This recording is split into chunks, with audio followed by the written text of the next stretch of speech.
Bonjour à tous, je reviens pour la deuxième partie de mon bilan du mois de mai et j'enchaîne tout de suite avec 1984 de George Orwell. C'est un peu le gros classique que je voulais lire depuis tellement longtemps. Il a été écrit en 1950 et donc ça prévoit une société hypothétique en 1984. Cette société, c'est un monde qui est totalement changé. La population est répartie en trois castes, on va dire. Et donc, on a les prolétaires qui sont un peu hors de cette société. Ensuite, il y a une partie un peu plus moyenne, donc les fonctionnaires de base qui travaillent pour le ministère, mais qui n'en savent pas trop à propos de la société, du monde en général. Et on a une caste encore plus haute, je me souviens plus exactement du nom, qui fait partie vraiment des dirigeants, et donc qui est la caste la plus haute, voilà, s'il fallait les classer. Et donc, on suit pendant le livre Winston Smith, qui fait partie de la classe moyenne. Donc c'est un fonctionnaire qui va travailler donc, au ministère de la Vérité, il me semble. Il a un travail assez spécial, qui nous apprend beaucoup à propos de cette société. En gros, il va recevoir des coupures de presse, enfin des articles de presse, et il va devoir les modifier pour mettre ce qui arrange le parti. C'est pas du tout clair ce que je vous raconte là, mais en gros, il va modifier les scènes historiques.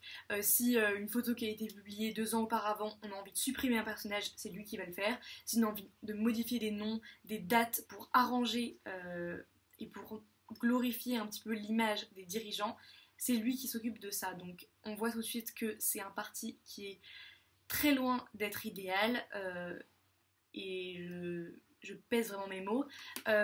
C'est un parti où tout est uniformisé, donc tout est surveillé.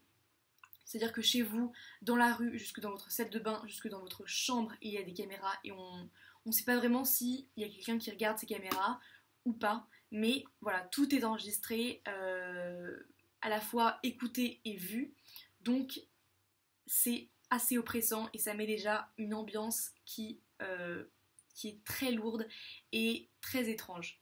Le personnage principal en plus n'est pas vraiment attachant, il y a des réflexions assez bizarres au tout début du livre et on a du mal à s'identifier à lui parce que voilà, moi en tout cas rien ne m'attachait à ce personnage là. En gros, dans cette société là, voilà, tout est surveillé, ça je l'ai dit, tout est uniformisé, tout le monde s'habille pareil, tout le monde fait la même chose, vous avez d'autres petites routines voilà, qui se répètent, il n'y a pas de place pour l'amour familial par exemple, donc les familles c'est vraiment quelque chose de mécanique pour faire des enfants et après les enfants n'ont aucune attache avec les parents, il n'y a plus cet amour entre les couples, il n'y a plus de lien fort d'amitié entre les différentes personnes, on a plein de nouvelles choses qui sont incorporées dans cette société qui vont permettre aux dirigeants de faire taire toute protestation. Donc par exemple on a une modification de l'histoire qui est très importante, c'est-à-dire que tout ce qui s'est passé, si ça convient pas au parti,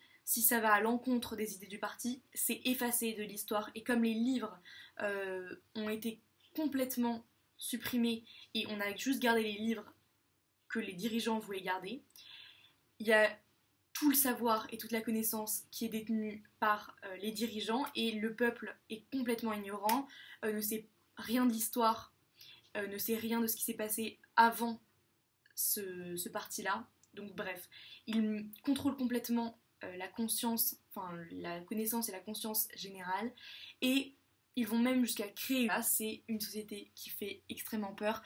Franchement, j'avoue que j'étais pas bien quand je lisais la description de cette société-là. Sinon pour l'histoire générale, parce que là c'est un peu le cadre, il y a énormément de choses à dire sur ça, je pourrais en parler pendant super longtemps, mais j'ai pas envie de vous en révéler trop, ni de vous ennuyer. Sinon, on suit donc Winston Smith qui, bien sûr, on s'en doute, va commencer à se rendre compte qu'il y a un truc qui va pas. Il le comprend peu à peu. Il va rencontrer aussi une femme qui va, elle aussi, se rebeller, entre guillemets, se rebeller contre le système et tous les deux, ils vont vivre un petit peu hors la loi. Donc, ce qui est génial dans ce livre-là, donc c'est déjà la description de cette société dystopique très effrayante. C'est super réaliste parce que, contrairement à toutes les dystopies un petit peu young adulte qu'on peut voir, c'est pas genre une gamine de 16 ans qui a la bonne idée et qui détruit complètement le système mis en place, parce que c'est assez pessimiste. C'est un mec parmi tant d'autres qui se rend compte que ça va pas, qui essaye comme il peut de changer les choses, mais on va voir qu'au final c'est pas si simple que ça. La fin est très très très troublante, donc pour les gens qui l'ont lu, s'il vous plaît, expliquez-moi, parce que je pense que voilà, les 50 dernières pages, je vais les relire parce que j'ai vraiment pas tout compris, si ce n'est pas du tout compris en fait ce qui se passait. Si ce genre de livre vous intéresse, vraiment foncez, c'est pas le livre qui va vous mettre de bonne humeur, c'est pas le livre qui va vous faire sourire ou qui va vous faire rire, c'est très sombre et très très pessimiste, mais c'est du génie et c'est surtout le plus important, c'est que ce sont des idées qui, même si ça a été écrit en 1950, sont encore d'actualité. Ce problème de surveillance poussée à l'extrême, de la perte complète de vie privée, on peut un peu le reconnaître aujourd'hui, je trouve, avec Internet, etc. Donc voilà, pas aussi extrême que ça, mais il y a des petits détails qui peuvent nous rappeler ce qui nous arrive aujourd'hui, donc c'est très troublant et c'est vraiment à lire par tous, je pense. Ensuite, j'ai lu L'océan au bout du chemin de Neil Gaiman, dont j'ai parlé dans une vidéo. Je sais pas si je vais la poster avant ou après, mais j'ai fait une vidéo spécialement sur ce livre-là, donc je vous renvoie à celle-ci. Ensuite, j'ai lu un livre d'Éric Emmanuel Schmitt et c'est L'enfant de Noé. Ça, c'est vraiment le livre qui met de bonne humeur. Ça parle d'un sujet triste, mais comme tous les livres de cet auteur, ce que j'adore chez lui, c'est que c'est très rassurant. Ça redonne foi en l'humanité et ça fait du bien. Après avoir lu surtout 1984, ça fait du bien de lire parfois un livre comme ça. Je dis pas que c'est mieux ou moins bien, juste c'est complètement différent. L'histoire se situe en 1942 en France et on suit Joseph qui est juif et donc ses parents et sa sœur vont être pris dans une rafle et il va se retrouver tout seul.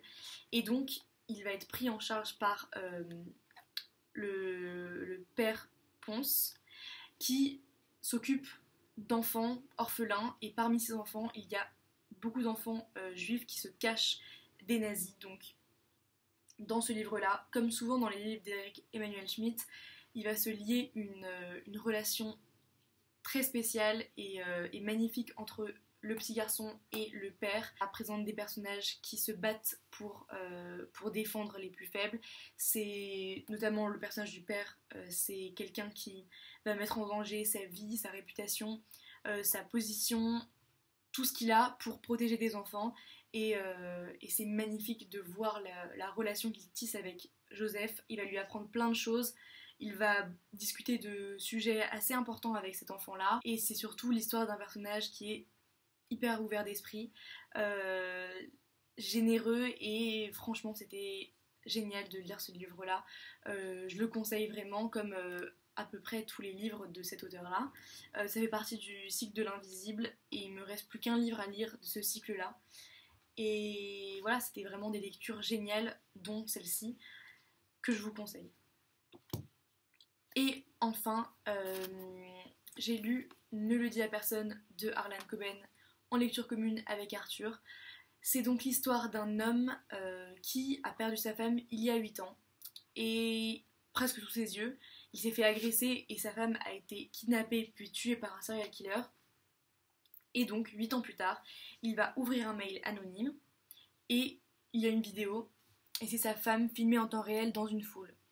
Donc, il commence à se poser des questions, il se demande si c'est un canular, si c'est une mauvaise blague, il va se torturer dans sa tête, il va essayer de comprendre pourquoi et il va commencer à recevoir d'autres mails et plus il reçoit de mails, plus il se rend compte que juste sa femme aurait pu les écrire. Donc on se met vraiment à douter parce que voilà, sa femme a été retrouvée morte, il y a les preuves, il y a eu une autopsie, etc. L'homme qui l'a tué est en prison, donc c'est une affaire qui a été bouclée. Et donc il va faire ressurgir cette affaire-là et il va réimpliquer plein d'autres personnages qui étaient plus ou moins liés avec l'affaire. Et donc peu à peu, on va commencer à voir dans cette histoire arriver plein de personnages. Donc il y en a pas mal au début qui arrivent et on suit des histoires assez parallèles à la base. Et on se demande un peu ce qui les lie. Et peu à peu, on voit se dessiner des liens entre ces histoires-là. Et toutes les histoires se rejoignent lors de la mort de la femme. Donc, voilà, bien sûr, pendant tout le livre, on se demande est-ce qu'elle est morte, est-ce qu'elle n'est pas morte. Bien sûr, je ne le dirai pas. À la fin, même quand on a l'espèce de révélation finale, est-ce qu'elle est morte, est-ce qu'elle n'est pas morte, ça cache quelque chose d'encore plus gros. Et à chaque fois qu'on a une révélation, il y en a une qui suit et qui est en fait beaucoup plus importante que celle d'avant. Donc c'est ça qui est hyper bien fait et qui est vraiment agréable à lire. C'est qu'on pense être arrivé à la fin de l'histoire, on pense que tout a été résolu, et non, il reste un petit truc à découvrir, un petit détail qui nous a échappé.